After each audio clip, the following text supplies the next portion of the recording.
Hi, everybody. I'd like to welcome you to the 13th annual reception for Lumen, which is Mercyhurst's annual literary and fine arts journal, and our award ceremony for fiction, poetry, and essay contests. I'm Ken Schiff. I'm the director of the Literary Festival and the editorial advisor for Lumen.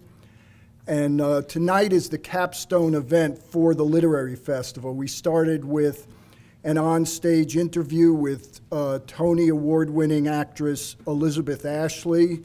We had a production of Tennessee Williams' memory play Clothes for a Summer Hotel, a reading by award-winning performance poet Sean Doherty. And tonight we're going to showcase this year's Lumen and some of its unique features. We're also going to hand out the P. Barry McAndrew Writing Contest Awards. And we're going to have an open mic for this year's contributors and anyone else who would like to read their own or someone else's poetry. Are you ready to do that, Alex? Okay. But first, I'd like to thank some people. As most of you know, I'll be retiring at the end of this school year, so I'd like to especially thank Jody Stanionis Hopper, the graphic arts advisor to Lumen, for continuing to make Lumen such an impressive publication. And I also want her to know how much I've enjoyed working with her over these years. I'd also like to thank Sharon Sisko, the conference and events coordinator, who I've also worked with throughout the years, hammering out the logistics of the Literary Festival. Thanks to Dr. Marnie Sullivan, co-advisor of Lumen, Dr. Greg Brown, the Literary Festival Poetry Event Director, and Dr. Brett Johnson, Mercyhurst's theater director, for bringing Elizabeth Ashley and the production of Clothes for a Summer Hotel to campus. And I'd also like to thank the Mercyhurst administration, especially Dr. Phil Belfiore, the Vice President of Academic Affairs, for his continuing financial support of the Literary Festival. And finally, I'd like to thank the editors-in-chief of this year's Lumen, Caroline Majock and Haley Carone, both of whom have done a wonderful and responsible job guiding Lumen through the editorial process this year, and they will be serving as editors-in-chief again next year. In a moment, I'm going to turn things over to Caroline and Haley so they can introduce the rest of the editorial staff and their staff of designers, Rachel Clark, Jade Mitchell, and Travis Beck. But first of all, I want to tell you a quick story. I got a call from Jody Stanionis Hopper yesterday. Our flash drives were manufactured in China, and she was tracking them diligently, and they went from China to Hong Kong, but they were delayed there by a clearing agency, and from there they went to Taiwan, and that was where they were when she called yesterday, supposedly. So I was prepared to apologize to you all for the absence of the flash drives on behalf of the People's Republic of China and Hong Kong and Taiwan, but somehow, miraculously, within the 24 hours, they appeared at Mercyhurst, and you have them, and that's what you're watching on the screen here. So without further ado, I'm going to turn things over to Haley and Caroline to introduce the editorial board.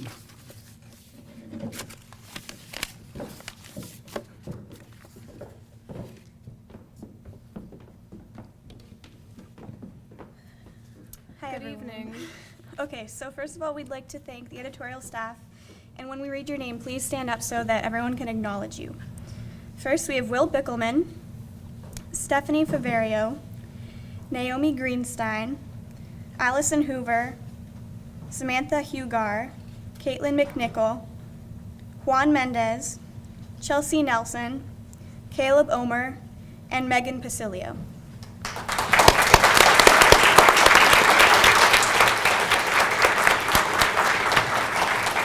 We couldn't have done it without their help. And next, we'd also like to thank the graphic design team, along with Jody Stanionis Sandy Eunice Hopper, we'd also like to thank the students, Travis Beck, Jade Mitchell, and Rachel Clark. And are we handing it over to you? Yeah.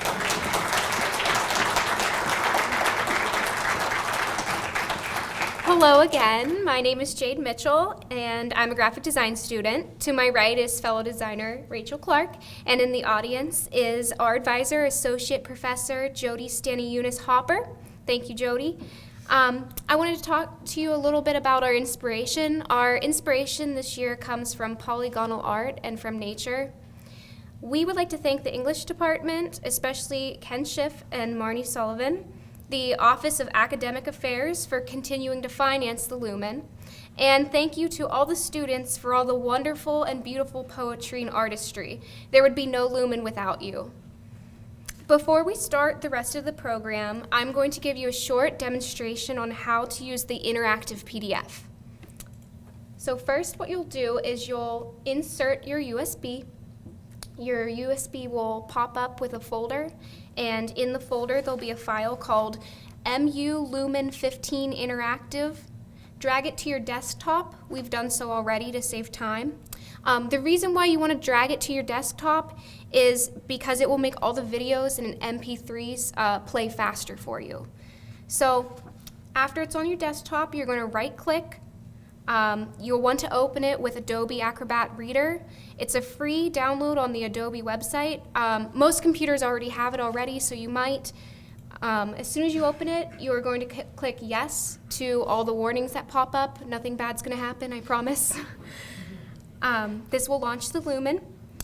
You're going to click anywhere until you get to the table of contents. So you click once, click again, now you're at the table of contents.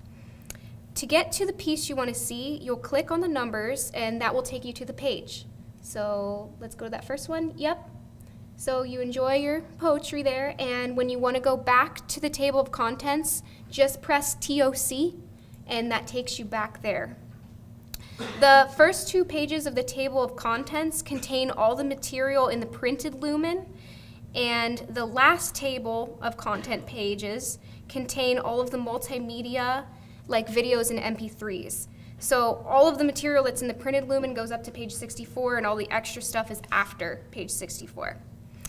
So if you want to get to a multimedia page, you'll do the same thing. You'll click on the number. You'll just click on the box with the little video icon, and that will activate it. Give it a few moments to load. If it's your first time loading, it might take a while, but you'll press play and it will start to play. But I did want to tell you though, in order to keep things moving smoothly, when you're going from video to video, you'll want to stop the first video that you're playing before you go on to another or before you return to the table of contents. So that is all I wanted to show you how to do. That's the Lumen, and we hope you enjoy tonight's celebration of Mercyhurst creativity and talent. Thank you.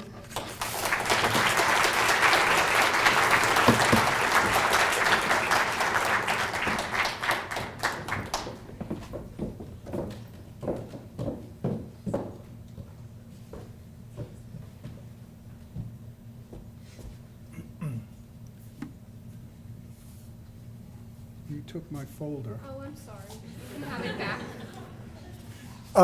I also want to say that I don't know any other school. This is all your stuff. Thank you. I don't know any other school that has this interactive part of their literary journal, and I think it's a wonderful feature in Lumen because it makes it possible not only for us to showcase poetry and short stories, but also to showcase music clips and clips from the dance studio, so that it's more than just a literary journal, it's a literary and fine arts journal. We have 4 awards to hand out tonight to the winners of this year's P. Barry McAndrew Writing Contest. And this contest was named for Barry McAndrew, a professor of English who is legendary for his passionate performance of drama, his rigorous classes, and his very popular Shakespeare seminars. And also because of a generous endowment by the McAndrew family, the P. Barry McAndrew Writing Contest is now a permanent part of the Mercyhurst literary tradition. And it will stand as an ongoing testament to Barry's legacy and the inspiration that he gave to so many of our students. And we're dedicating this year's literary festival to the memory of Barry's lovely wife, Elaine, who passed away this December.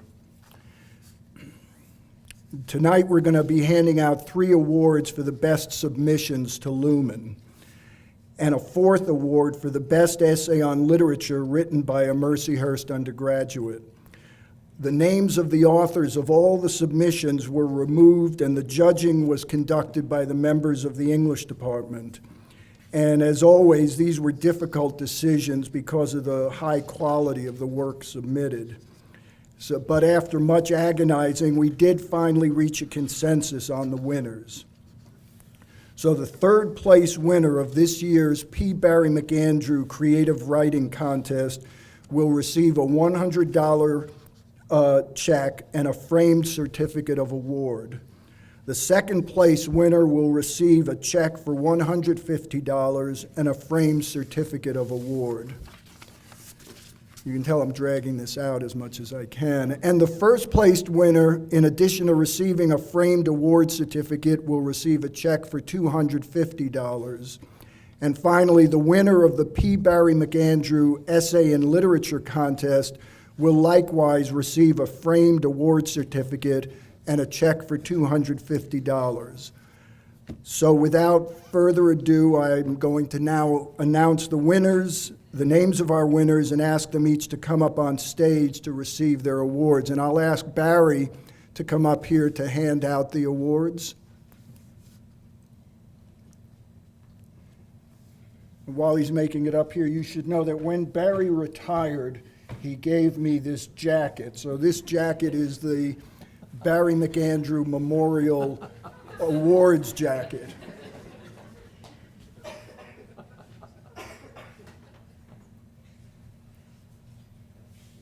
Okay. So, 3rd place in the 2015 P. Barry McAndrew Creative Writing Contest goes to James Wallace for his short story entitled Hemingway's Short Story.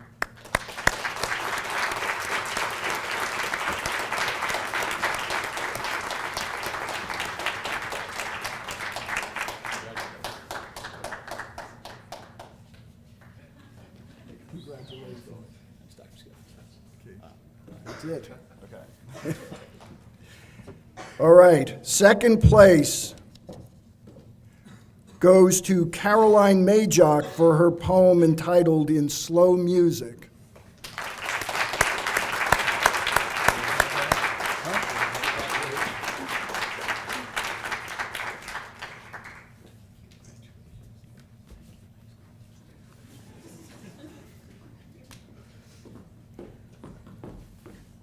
She didn't want to shake my hand.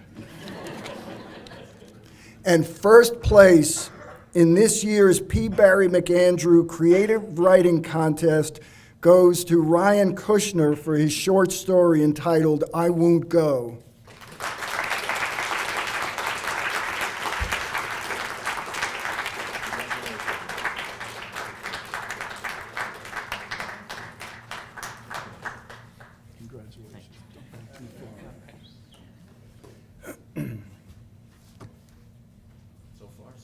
Thanks. You're doing quite well yourself. And finally, hope you're getting your exercise. And finally, the winner of the 2015 P. Barry McAndrew Essay in Literature Contest goes to Ryan Kushner for his essay, O Sun, to Tell Thee How I Hate Thy Beams.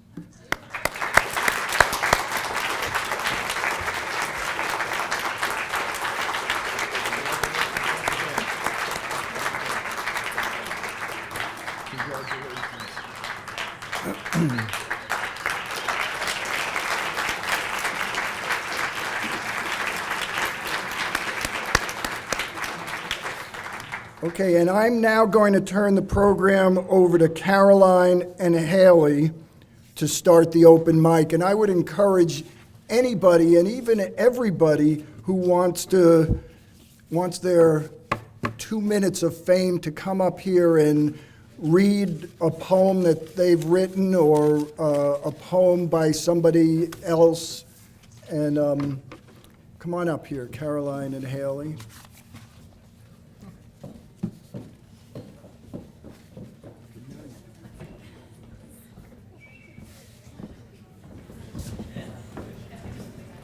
Are you guys going to start off?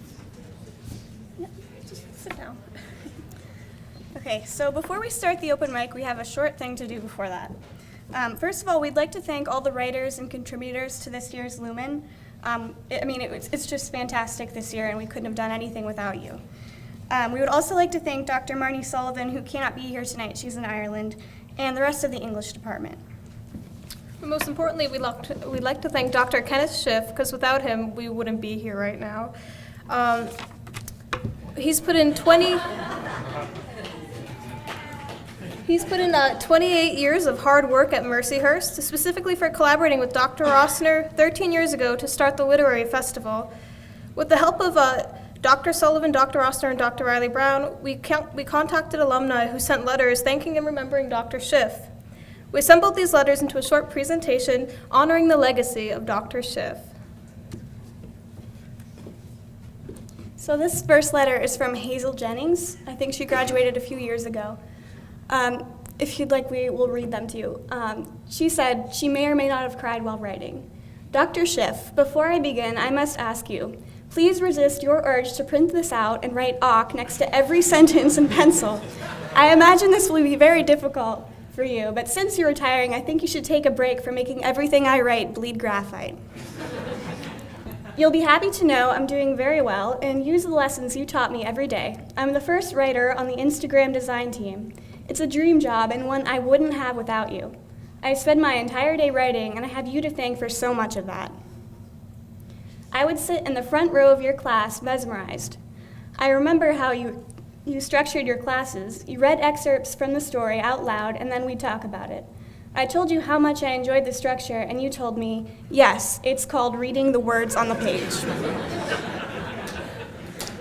I never forgot how you said it. It was so frank and somehow so obvious. Now, when I read for both work and for pleasure, I always try to stay present and to simply read the words on the page. Reading and writing doesn't have to be so lofty or complex. The simpler you make it, often the more beautiful it is. You turn me from a timid writing student into a writer with a strong point of view. When I present work at web design conferences half a world away, I always take time to read the words on the page, or screen. You taught me to pore over every syllable of every word because the art is in the details. You taught me to trust my instincts and to set an incredibly high bar for myself.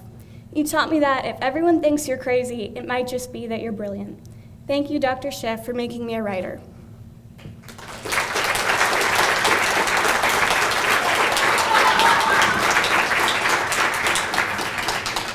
This next letter is from Dave Suschek. Dr. Schiff was an amazing professor. His classes challenged me in ways that I wasn't quite prepared for, and I see the results even now. In a rather subversive way, he changes your way of thinking. On the surface, he is conventional and pretends to be strict in class, but deep down, he is subliminally changing the way the English major sees the world. After a Schiff class, you start to see ridiculousness, and you find yourself trying to challenge the status quo, getting you to go against the grain. Getting graded papers back from Dr. Schiff was always a nerve-wracking day. We immediately began looking at the comments. Every paper I could see was covered in red ink, lines underlined everywhere with just a 3-letter note above most students' lines, AWK. Awk was everywhere. We knew that it meant the sentence was awkward, but one student sitting next to Matt Peterson said, "It's like our papers were graded by a parrot. Awk, awk, awk." The important point is that if he didn't challenge his students, then we, as majors, would never improve our writing or our thinking. I would never have been as successful in grad school or life had it not been for Dr. Schiff and his strict standards. I wish him the best of luck in his well-earned retirement and look forward to seeing him at the bookstore. Sincerely, Dave Suschek, Mercyhurst College, 07, Gannon University, 2010.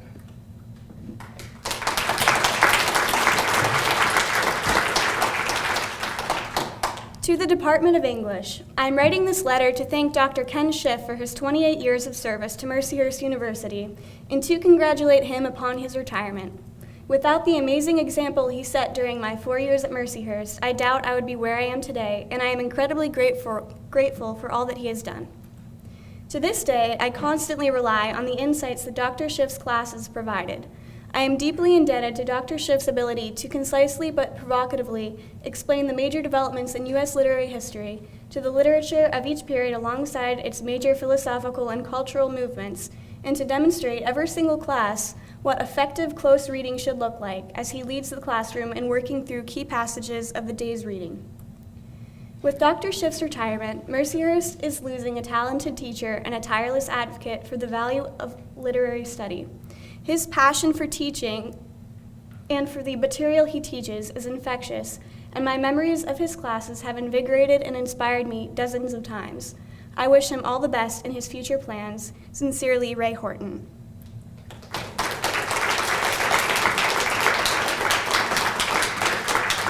And this last letter is from Chris Cummings. No teacher that I have ever had has been able to get to the root of Shakespeare and take apart his words in the way that Dr. Schiff could. This is added to the immense respect and love that I have for the work of Shakespeare. With the authors of Sartre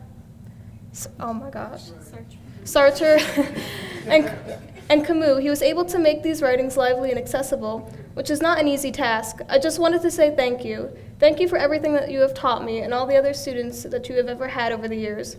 Have a truly lovely retirement. Sincerely, Chris Cummings, class of 2014.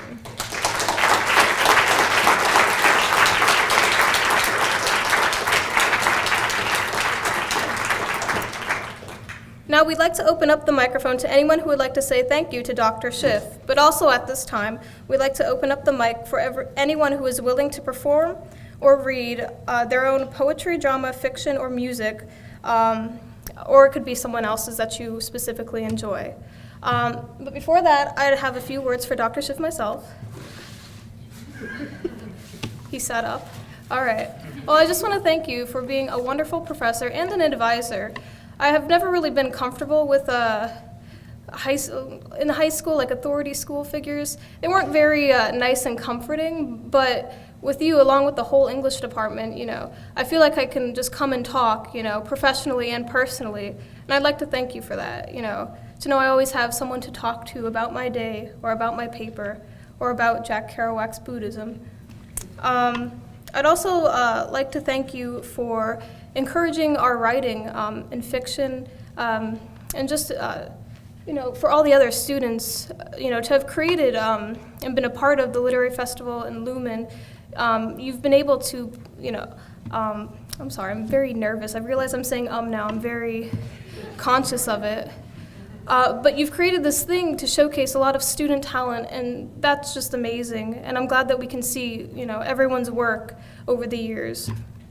So thank you for being amazing.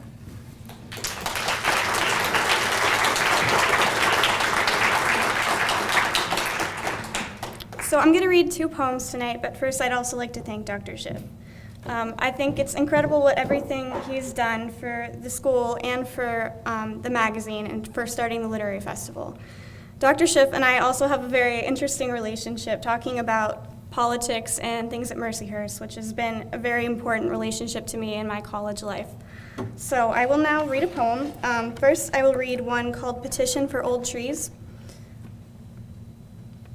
Between a darkness and a clear sky, we see a mist of satisfaction, a wispy longing for summer on the first day of beautiful snow. A thin man stands, arms long and running in every direction, mostly towards the sun. He has grown so tall that he's almost hit it. The absurd loss in the sky where we used to see the sun. The sticks around him, the people, hold out their stubby palms, asking for more, for more, for more, because they think it's not enough to kneel beneath the shade of wisdom and hold its leaves of truth each day. Between an empty heart and an old man, we see the dying of the arts, the guarantee of experience in an old and merciful castle on quiet, snowy land. Next, I'll read the poem that won second place this year, called In Slow Music. I want to be heavy with color, brightness, and a synthesis of sound tomorrow, not today or yesterday. I'd love to be here with everyone. Focus so I understand time, osmosis, traveling through knowledge on a raft with Huck and Jim. Nature, a fitted square to hold me along river shores. Cover me in paper, painted with fish, elves, ears of sight, and open faces showing the race against life, the one I'm losing as the world tries to run backwards. Flying into training wheels of living. They can't stand the rush they're in, but they can't hold still while sitting. Fill me with satisfaction. I feel it now, writing images, dancing to Mahler, with these two strong women I could not begin to want to be. But hurrying to finish, we're done too early. All so quickly, it's rushed. 2 extra beats along the river road of these violins. Thank you.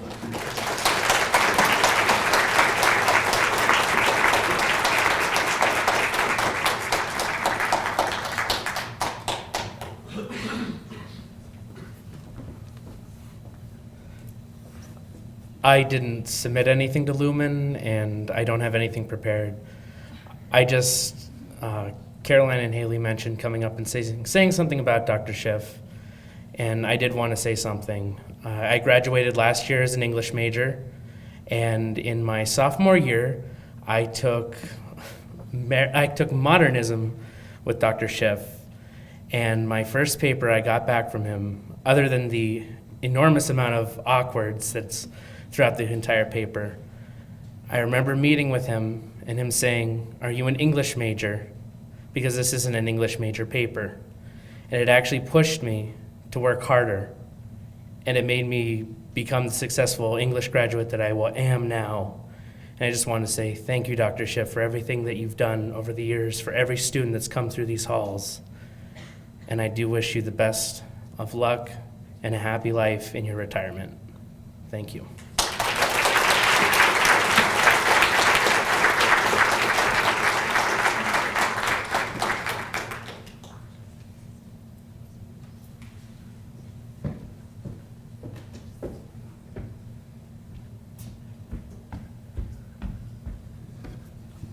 Hi, I didn't sign up. I didn't apply to Lumen. I'm not an English major, and I unfortunately did not have the luck to take Dr. Schiff's classes.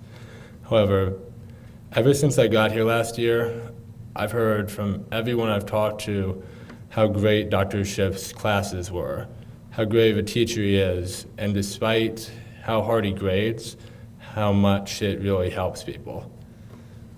This whole event, the fact that this whole event is possible is only further proof that Dr. Ken Schiff did something for this school that will never be forgotten. And I'm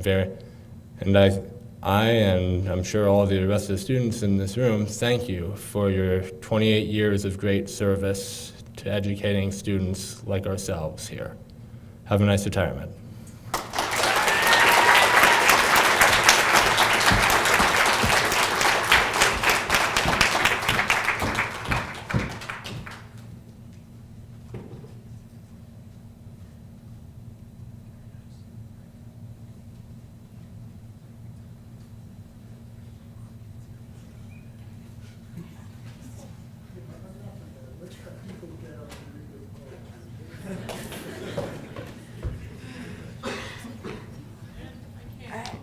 I'm gonna try not to cry because that was sad. First off, Schiff, my man. I have only been an English major for about a year now, and it was probably the best decision I ever made in my life. And I've only had 3 classes with Dr. Schiff, but he has touched my life more than I think he understands, and he's the reason I'm still here, and he's the reason that I'm a much better writer than I was like a year ago. And thank you, Dr. Schiff. We all thank you. And I'm actually going to be a little shameless right now and tell all of you in the bookstore there's this book called Bender's Loop that is absolutely phenomenal, and you should all buy it and read it because it's really good. Okay. I'm going to read a couple poems. I'm not going to stay here all night. But the first one is in here. It's called With John Minson Berry. We're in this great big city, and neon lights are all on, and I'm talking to the stoners who do everything wrong. We whistle to the moon and sing our songs of love. There's not much we can do because we just can't rise above. And you tell me you don't know me, so how'd you know I'm lonely? This lethal cycle turns again. We've broken bottles at our feet. We drink, we smoke, we fly and fall. We're always sleeping, never eat. And we say this is the last time, but the last time comes again. And we say that we can quit, but we'll abuse until we're dead. And you tell me you can save me, but are you so sure I'm worth saving? All right, and the next one is Exit the Dragon. I read it last year, but it wasn't entirely finished, so I'm reading it again as like the full piece. Believing in magic, you fuck with the dragon. He stirs beneath ashes, you light with a match or a wick. Light the fire, grab the flint, flick the switch, spark, light, flame. Get a fix of this semi-precious, artificial, natural process. Please process this theory I'm suggesting, this unholy obsession, this constant regression into the cavern of the dragon's stronghold. For believing in magic is to fuck with the dragon. Then the dragon wakes up angry, there's a struggle, you fight. Till you realize inside there's some action-packed, hard-shelled, unopened rage that comes from deep, deep within and releases your sins reincarnate like new. A fresh batch of vices, which you'll use as devices for what? A new high, a fast ride, broomsticks and magic carpet rides, upside down round the twist, up to the ledge, back down again, free-feeling trip to the end where you sit. In the dragon's large talons, you're challenged, you're stuck. In the magical grip of the potion you sip greedily into your burnt, bloody, black as tar lungs.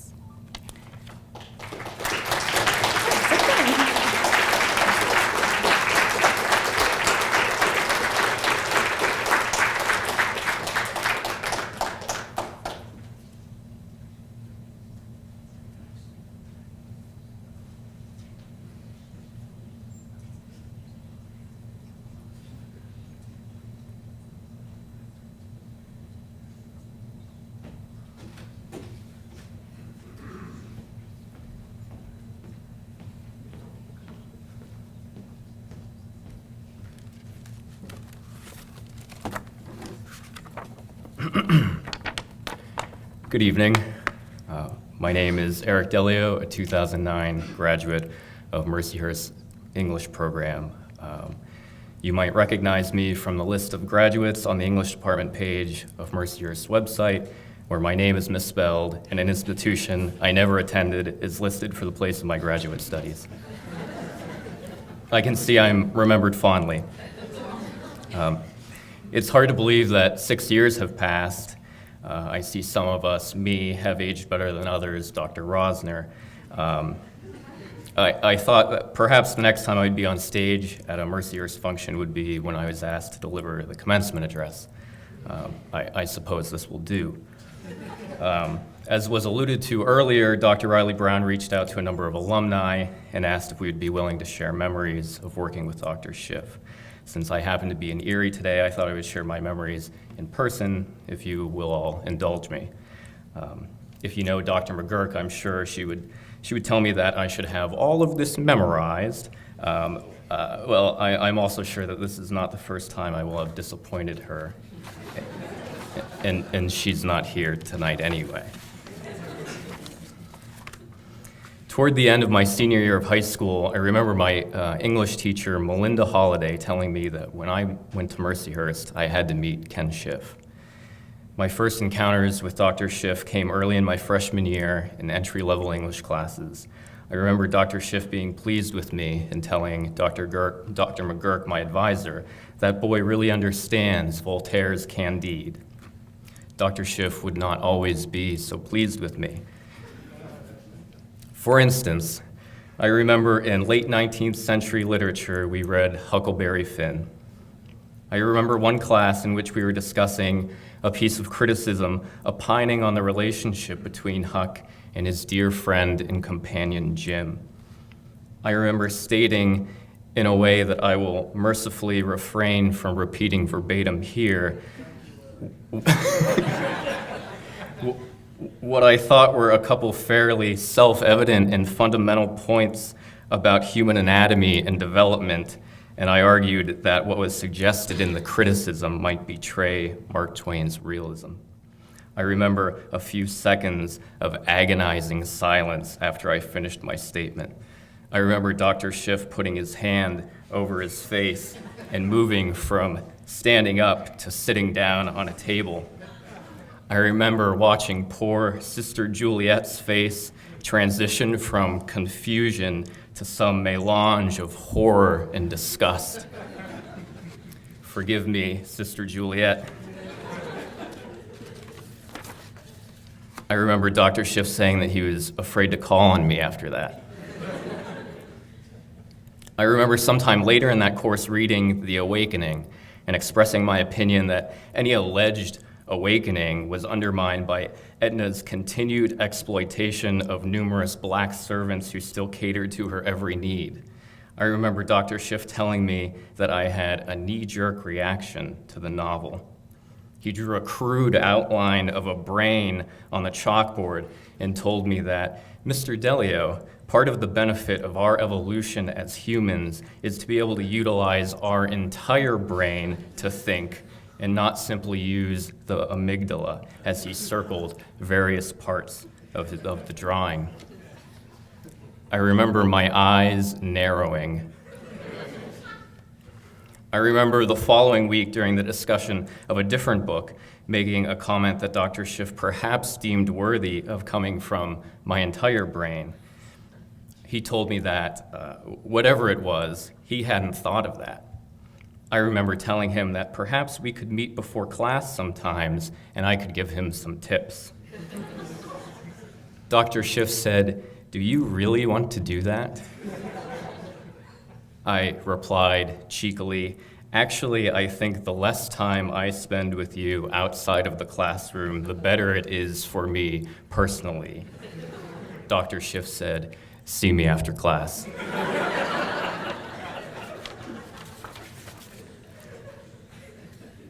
I remember talking to Dr. Schiff after class and him expressing frustration with me, wondering what my problem was. I said, "What about you drawing the brain on the chalkboard last week and humiliating me in front of the entire class?" He didn't remember it at all. I was baffled. At that point, we agreed to have a fresh start the next class. I remember knowing at that moment that I had already planned on skipping the next class.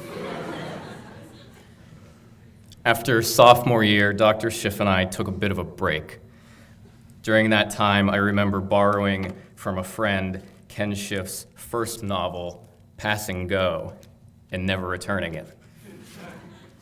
Sunday, March 30th, I go over to see Dr. Post for 20 minutes once a week. He asks me how I'm feeling and gives me a slip for a week's supply of drugs. I like the Preludin the best. After returning from a study abroad, I found myself in Dr. Schiff's much revered counterculture course. I remember during a break in one of the classes, walking down the halls of Preston, returning from Dr. McGurk's office, and looking down the hallway as I paused at the water fountain and seeing Dr. Schiff walking down the hallway. I walked ahead of him and looked back over my shoulder and saw he had an odd look in his eye. He was walking with strange purpose. I sped up my pace, and so did he. I sped up a little more, and so did he, until eventually we were both sprinting down the hallway and up the stairs connecting to Old Main, abruptly stopping at the door to the classroom and walking in at a sane pace. We smiled at each other and never spoke of it again. I remember thinking, I'm surprised he can run that fast. I remember doing a close reading of Don McLean's American Pie in that counterculture course.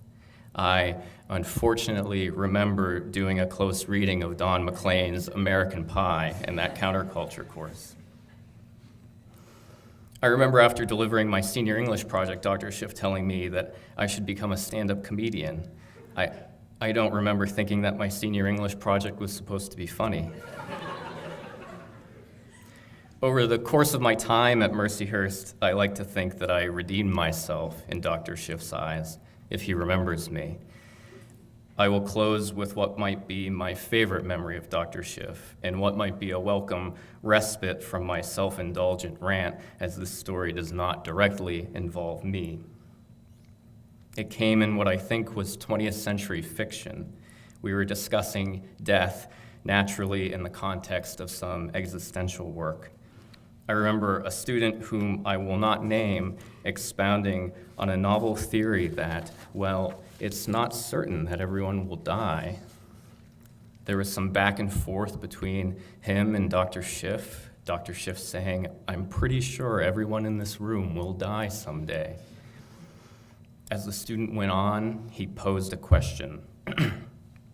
"When was the last time you died, Dr. Schiff?" To which Dr. Schiff, without a moment's hesitation, replied, "I think about 10 minutes ago when you started talking."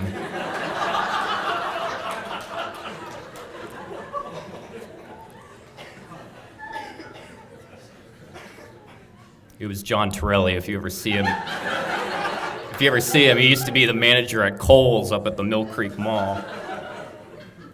Anyway, I digress. My recollections are merely illustrative of the impact that Dr. Schiff has had on what I imagine are hundreds of students over his career. They are memories that I have spent the last 6 years and in which I will spend many more struggling to never forget. Thank you, Dr. Schiff. May you live forever, either in our memories or in some bizarrely delusional eternal purgatory once so regrettably conceived by a student in one of your classrooms. Congratulations on a memorable career.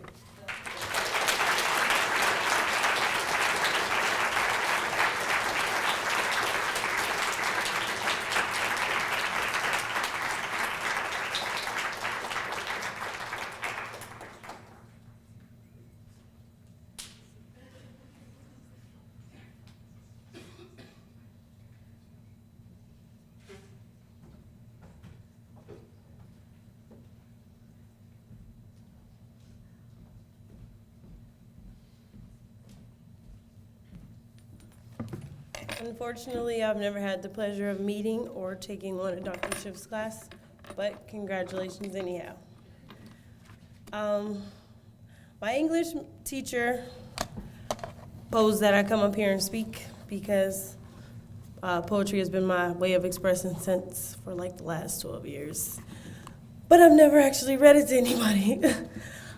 I'm terrified, but here I go. What once was. What once was doesn't reside here. In its place is a never-ending maze to find once was, what once was, and, I'm sorry. What once was doesn't reside here. In its place is a never-ending maze to find what once was and isn't anymore. What once was left an impression on my soul that I can't and wouldn't let go. What once was a love that one would have killed to remain. A friendship that danced in that of love at its most dangerous peak, all the while laughing at what I thought could never be, which was doubt and pain. What once was never left, just isn't as easy to see. What once was has now been damaged and abused. What once was taken for less than what it really was. Love at its purest, beauty which one wouldn't die to see. What once was will never cause to exist. What once was has the chance to be to be better if one could just let love be. What once was meant to be, all at once I feel your love embrace my heart and soul. All at once I need you and can't picture you gone. All at once I am trapped, yet escaping the puzzling thoughts that I fear the most. Thanks.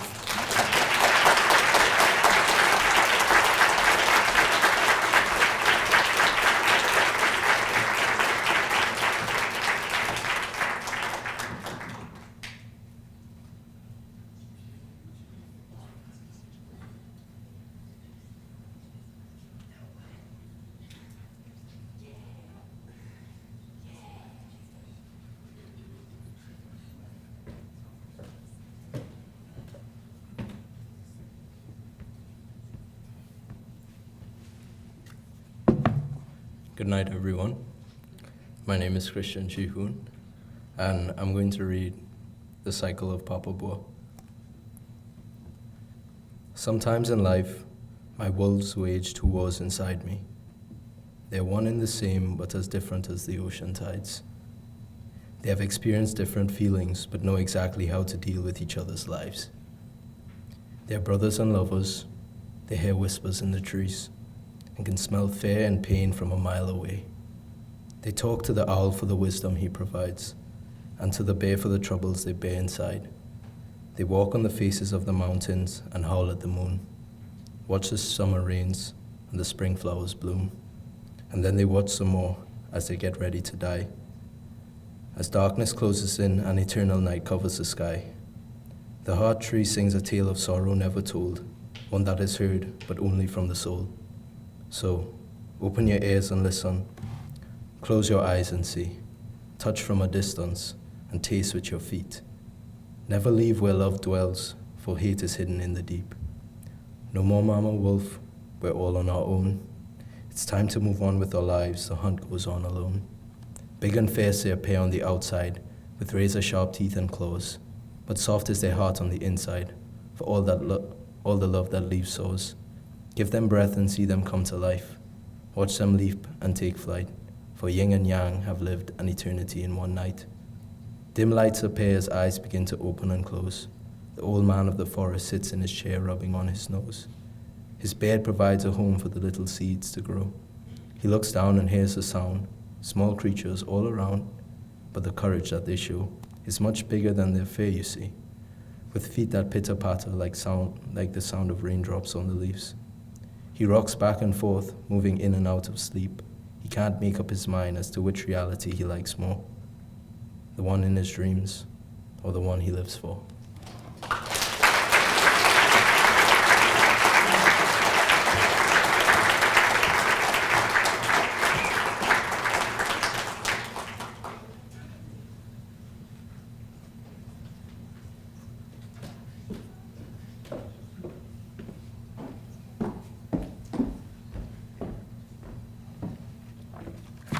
My name is Angela Gallic, and I'm going to do two poems. My first one is Apology in E. I'm sorry. 2 simple words, 3 syllables, 8 letters. I'm sorry. But sometimes, sorry doesn't cut it. I know that now. But still, if I could start again, could we go back to years ago, when you were a girl and I was a girl, when we were best friends? I'm sorry. I'm sorry I never quite knew when, how, to say things. And I'm sorry I was blind, proud, that to this day I still don't know what that last fight it was about. But I do know this. I know I miss those nights, reading with our backs against the radiator, laughing at stupid things. I miss duets and how you laughed like a bird, making everyone around you grin. And I'm sorry.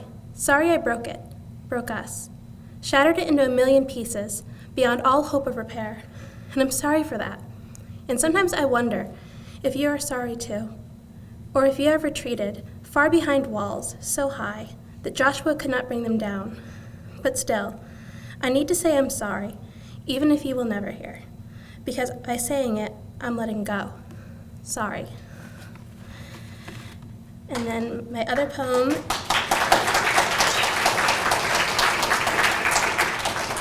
is 11 Seasons, which was in the Lumen.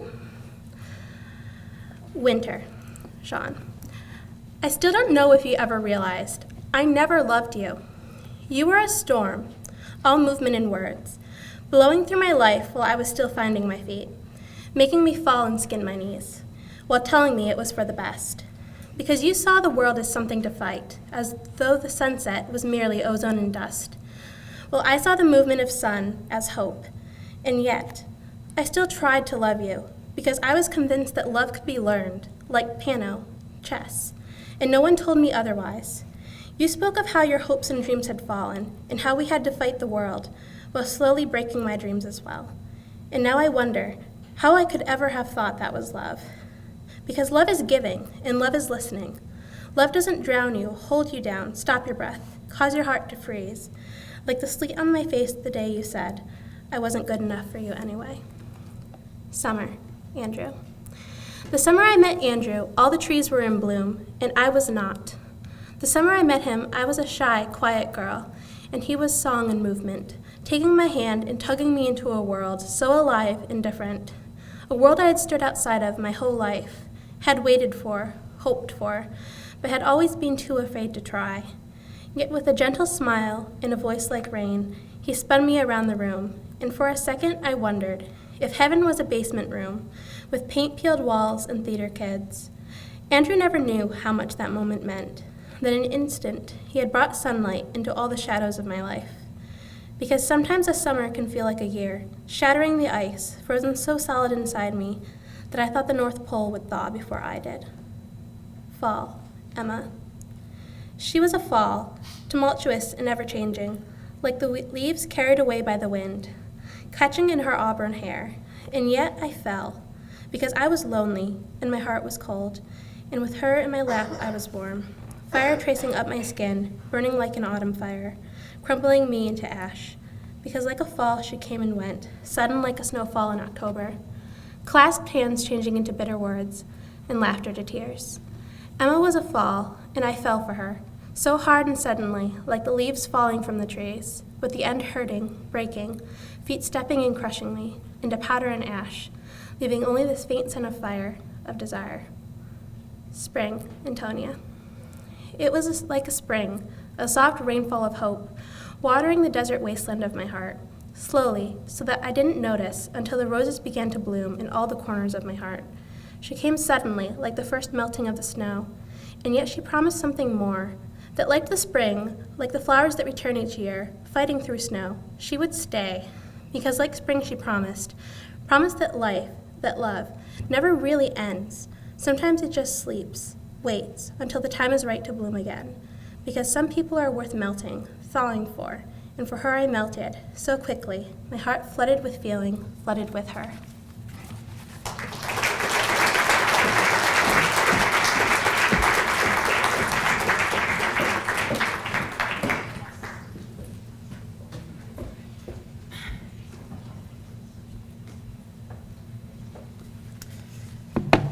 Hello, I'm Ryan Kushner. I'm just going to read 3 quick poems. The first poem is entitled, This Poem is Censored.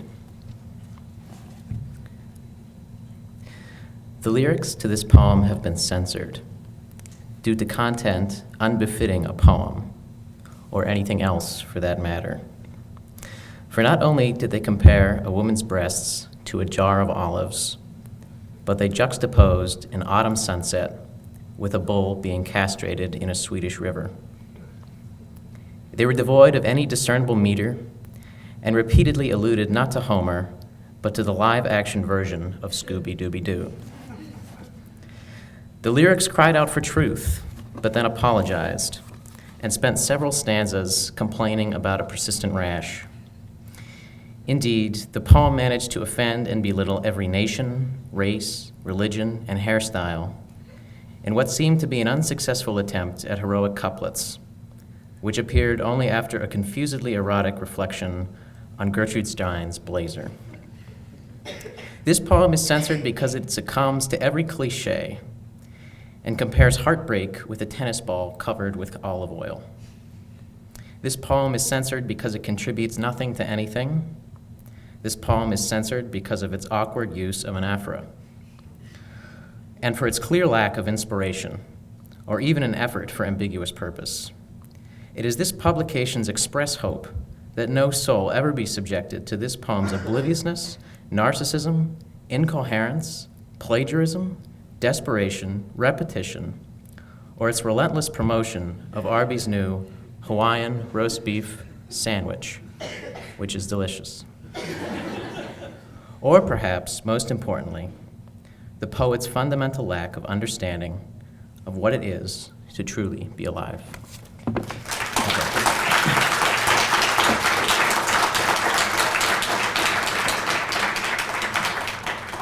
The next poem is Christ is in the Soup, Hopeful Green Stuff Woven. Of course, Christ is in the soup, as he is everywhere. Like the iced tea, for example, sweating quietly on the coffee brown table, and in the little ring of water left behind whenever you bring the glass up to your lips. He is in the soup just as much as he is inside of your cream-colored bag, stationed on the floor next to your chair, surrounded by combs and mints and old movie tickets. Christ is no less present in the soup than he is in the deep pools of your eyeballs, or the dimples in your cheek, or even the curve of your dry elbow. Being with you, I have begun to see Christ appear more than ever in the hopeful green stuff woven from the gentle hum of the early morning to the bag of lettuce resting gently in the refrigerator door, to underneath every one of your solemn, emaciated sighs when you are with me. Thank you.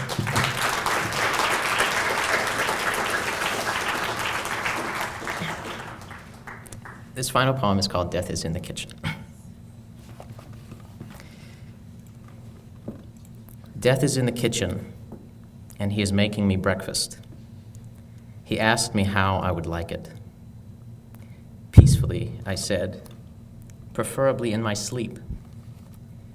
No, he said, your eggs. Oh, I said, sunny side up, usually. I have already scrambled them. Well, then why even ask me? Silence. I smell him burning the toast, hear him struggling with the tea. I don't know how I got here, but I know how I'm going to leave. Thank you very much.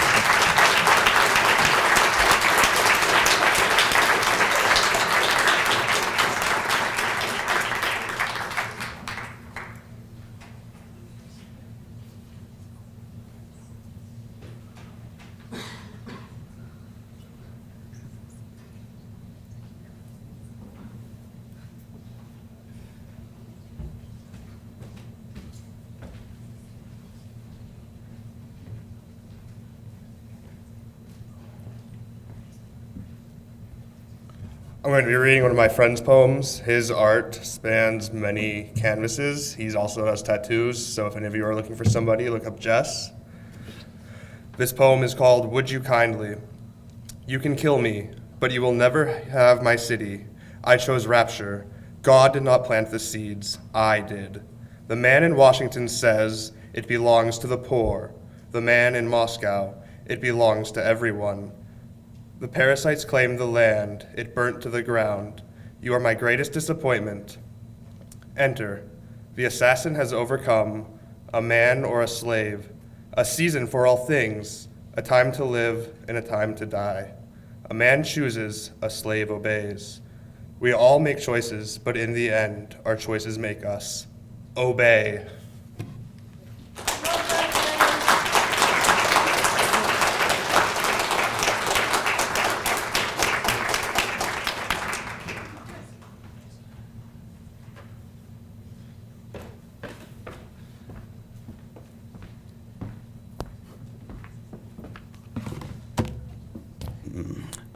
Hello, my name is Wallace, and before I begin, I'd like to thank Dr. Schiff, but I'd also like to say something else about Dr. Schiff as well. I never took a class with Dr. Schiff, so I don't know his personality that well, but I do know something about him. He's a very, very, very interesting person. See, when he called me in his office to tell me about this, he told me something else, too. I had to pry a little bit to get at it, but he told me about this one time when he took an excursion to Alaska. Now, feel free to correct me if you will. Exactly. I think it's just a sense of humor at work. But he took an excursion to Alaska and lived with the Aleuts, the natives, and he wrote a book about it. Now, if you ask me, that sounds like something the most interesting man in the world would do. And before I begin reading this passage from my short story, inspired by Ernest Hemingway, I'd like to say I've noticed a slight change. There's now a Latin phrase at the bottom, which, if I'm correct, it means stay thirsty, my friends. if you get the reference. But okay. In the interest of time, I'm only going to read one passage, but this is my favorite passage. Kudos to Hemingway.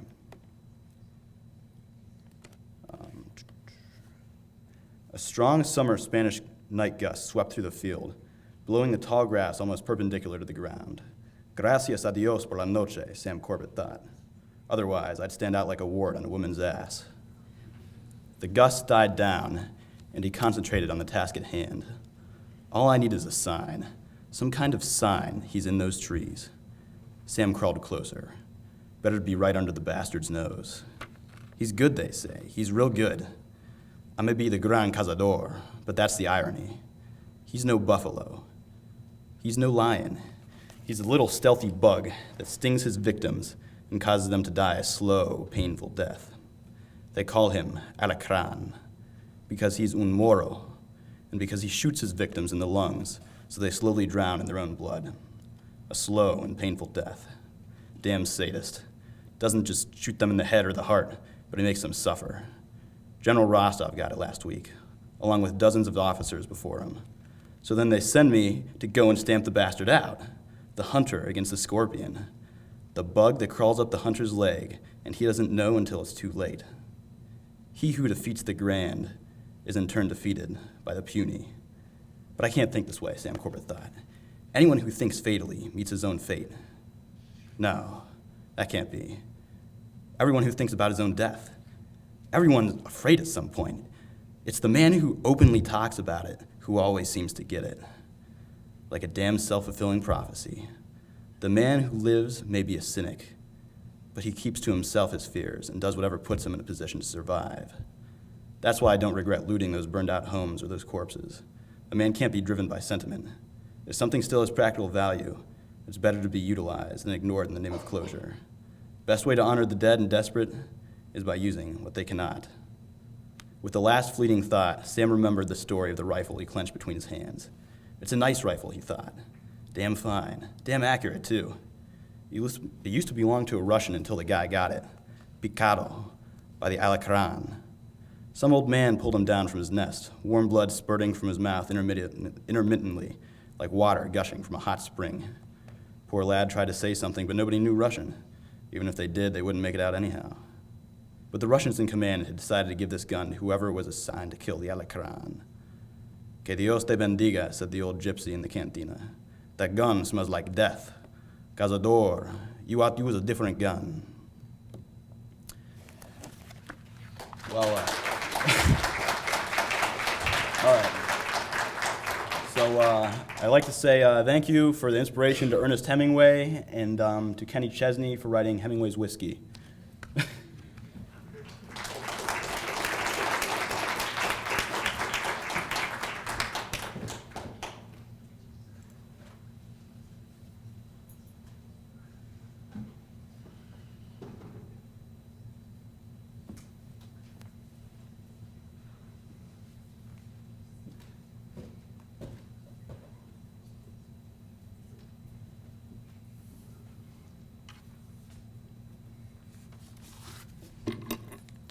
Somebody's key?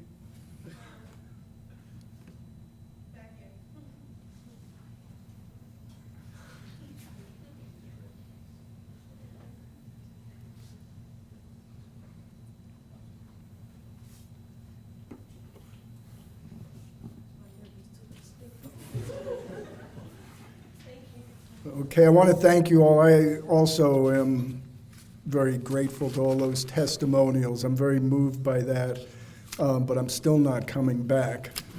And there are refreshments in the upper lobby, and again, I'd like to thank you all for coming, and have a wonderful rest of the term. Thank you.